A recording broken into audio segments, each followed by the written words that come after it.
Hey everyone, welcome back to the channel. If you're new here, make sure to hit subscribe so you never miss the new stories we share. Let's begin. The receptionist looked at my son like he was a stain on her perfectly organized lobby. I watched her eyes travel from his worn sneakers to the Spider-Man backpack hanging off his tiny shoulders, and something inside me cracked, not broke. I was too tired to break anymore, just cracked like old paint on a house that had weathered too many storms. "Ma'am, I already explained," she said, her voice dripping with that particular sweetness that means the opposite. "We cannot conduct interviews with children present. It's policy." Marcus tugged at my sleeve. He was 5 years old, and somehow he already knew when we were not wanted somewhere. Kids learn that faster than we think. They feel the temperature of a room before we even register the chill. "Mama, we can go," he whispered. "It's okay." It was not okay. Nothing had been okay for 11 months. Not since David left. Not since the eviction notice.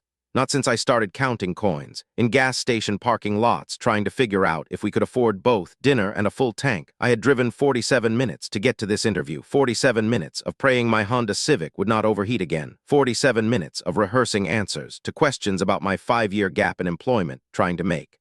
I was raising my son alone, while my husband gambled away our savings. Sound like a strategic career decision. The job was for an administrative assistant position at Whitmore and Associates, a consulting firm in downtown Charlotte, North Carolina. The salary was not much, but it was enough for a security deposit, enough to stop sleeping in my sister's living room, enough to look my son in the eyes and tell him things were going to be different. "Is there somewhere he could wait?" I asked, hating the pleading in my voice. "A break room? I could." "Ma'am." The receptionist cut me off.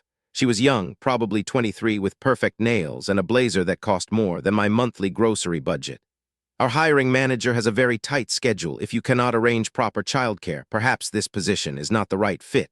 There it was, the verdict, delivered with a smile. I felt Marcus press closer to my leg. He was not crying. That was the thing about my boy. He never cried when things went wrong anymore. He just got quiet, and that silence scared me more than tears ever could. I was about to turn and walk out. I was about to add this moment to the long list of humiliations I had been collecting like bruises, but then the elevator doors opened. A man stepped out. He was maybe 60, silver-haired, wearing a navy suit that somehow looked both expensive and comfortable. He was laughing at something on his phone, completely unaware of the small tragedy unfolding in his lobby. Then he looked up. His eyes found mine, and something changed in his face. The laughter faded. His phone lowered. For a moment, he just stared at me like he was seeing a ghost. "Sarah," he said. "Sarah Mitchell." I did not recognize him. I searched his face for something familiar, but nothing came, just a stranger who somehow knew my name. "I'm sorry," I said. "Do we know each other?" He took a step toward me, then stopped. His hand went to his chest, pressing against his heart, like he was checking if it was still beating. "You don't remember me," he said quietly, "but I have never forgotten you." The receptionist's face went pale. Whatever power she thought she held evaporated the moment this man spoke. "Mr. Whitmore," she stammered. "I was just explaining to this woman that we cannot accommodate Jennifer." His voice was calm but carried weight. "Could you give us a moment, please?" It was not a question. Jennifer nodded quickly and retreated to somewhere behind her desk, suddenly very interested in paperwork that probably did not need her attention. "Mr. Whitmore," turned back to me. His eyes were wet, not crying, but close, the kind of wet that happens when something old and buried suddenly surfaces. "23 years," he said. "I have been looking for you for 23 years. I shook my head. The math did not make sense. 23 years ago, I was 15 years old, living in a cramped apartment in Raleigh with my mother and 2 younger brothers. We had nothing. We were nothing, according to the world back then. "I think you have me confused with someone else," I said. "Mitchell," he repeated. "Your mother was Dorothy Mitchell. She worked the night shift at Mercy General Hospital, custodial staff." My breath caught. No one talked about my mother anymore. She had been gone for 8 years now, taken by a cancer we caught too late because she never had insurance and never complained about pain. "How do you know my mother?" I asked.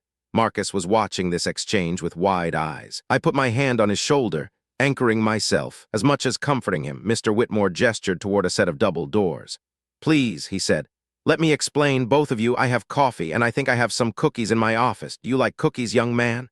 Marcus looked up at me for permission. I hesitated. Everything in me screamed that this was strange, that I should leave, that good things did not happen to people like us. But there was something in this man's eyes, something that looked like guilt and hope, and a kind of desperate gratitude that I could not explain. "Okay," I said, "but just for a few minutes." His office was on the top floor. Through the windows, Charlotte sprawled beneath us, gleaming and indifferent. I had applied to 37 jobs in this city, 37 rejections, each one a small death. Mr. Whitmore, Thomas, he said to call him Thomas, settled Marcus at a small table with cookies and a glass of milk. My son ate carefully, trying not to make crumbs, and that small act of self-consciousness broke my heart all over again.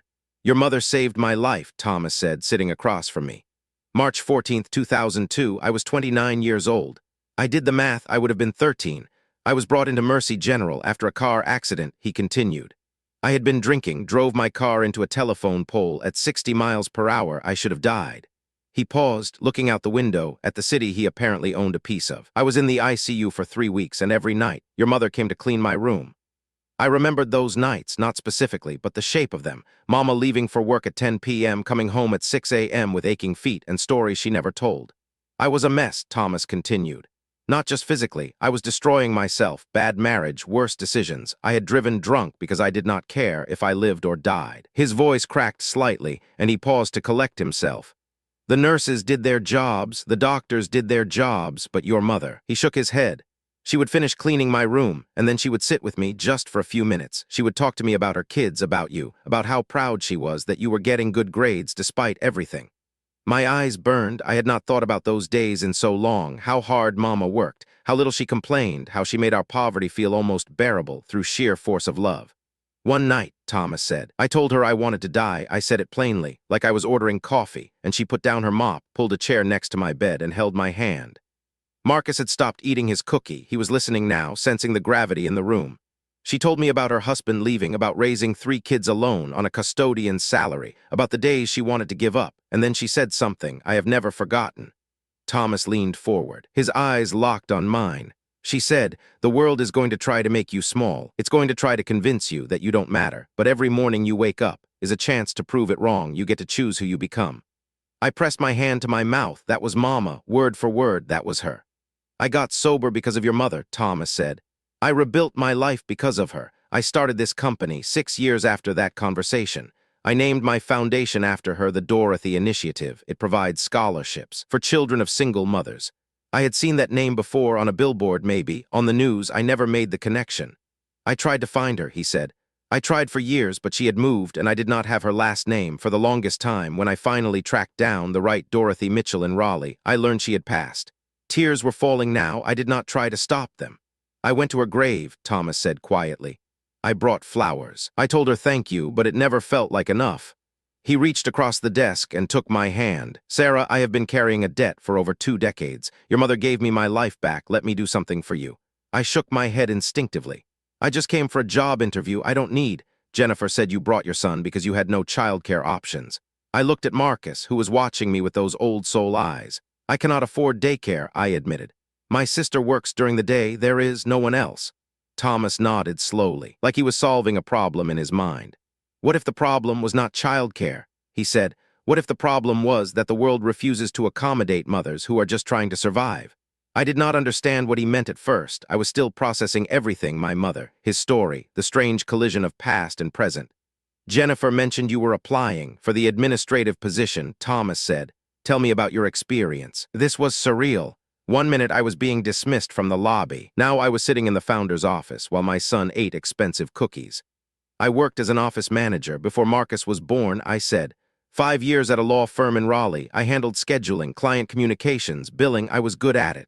Why did you leave? I took a breath. The honest answer was complicated. The interview answer was polished. I chose honesty.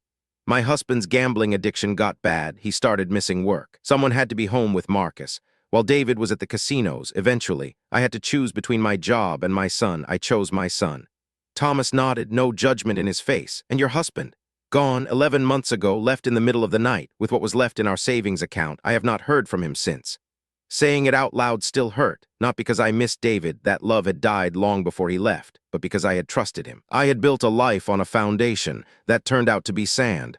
I'm not looking for pity, I said quickly. I'm looking for a chance. I can work, I can learn. I just need someone to give me an opportunity. Thomas leaned back in his chair. What if I offered you something different than the administrative position? My stomach tightened. Here it comes, I thought, the gentle rejection, the kind words that still mean no. I'm developing a new initiative, he said. A pilot program for working parents. We want to create a workplace that acknowledges reality that parents, especially single mothers, face impossible choices every day. Childcare, sick days, school pickups. We pretend these things don't exist, and then we punish people when they do. I was listening, but I did not dare hope. I want to create an on-site childcare facility here at Whitmore and Associates. I want to restructure our work policies to support parents, and I need someone to help me build it, someone who understands what it means to be dismissed, overlooked, written off. He gestured toward Marcus, who had found a pen and was drawing on a napkin, someone who has lived it. My hands were shaking. What exactly are you offering? A position as Director of Family Integration. It's a new role. You would help define it. You would work with HR, with our leadership team, with external consultants, and you would do it while your son is in the building, in a space designed for kids like him. I opened my mouth, but nothing came out. The salary is 3 times what the administrative position pays, Thomas continued. Full benefits, flexible hours, and the chance to change how this company and eventually other companies treat working parents. Marcus looked up from his drawing. Mama, are you okay? I was crying again, but these tears were different. Yeah, baby, I whispered. I think I'm okay. Thomas stood and walked to the window. The afternoon sun was turning Charlotte gold. I spent 23 years looking for a way to repay your mother, he said.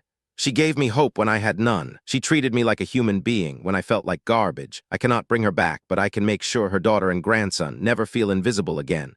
3 months later, I stood in front of a room full of employees, introducing the Dorothy Initiative Childcare Center. Marcus sat in the front row, wearing a tiny blazer his grandmother would have loved. The center had taken over the entire second floor. Bright colors, soft carpets, a reading corner, with books my mother used to read to me.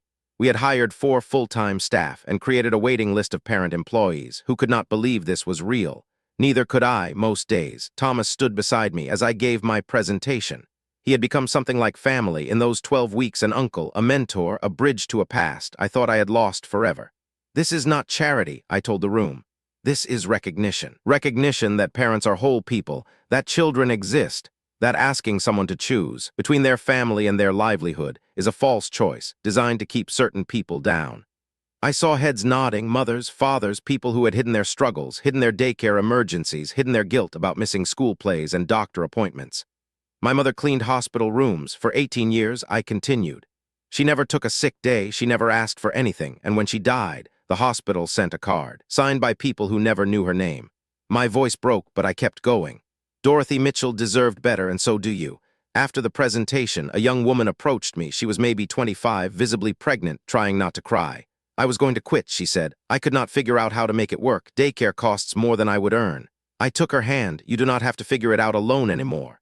That evening, I drove home, not to my sister's living room, but to the small apartment I had rented 2 months ago. It was nothing fancy. 2 bedrooms, a kitchen with enough counter space to make pancakes, a window where Marcus could watch birds, but it was ours. Marcus was asleep in the backseat, still wearing his blazer.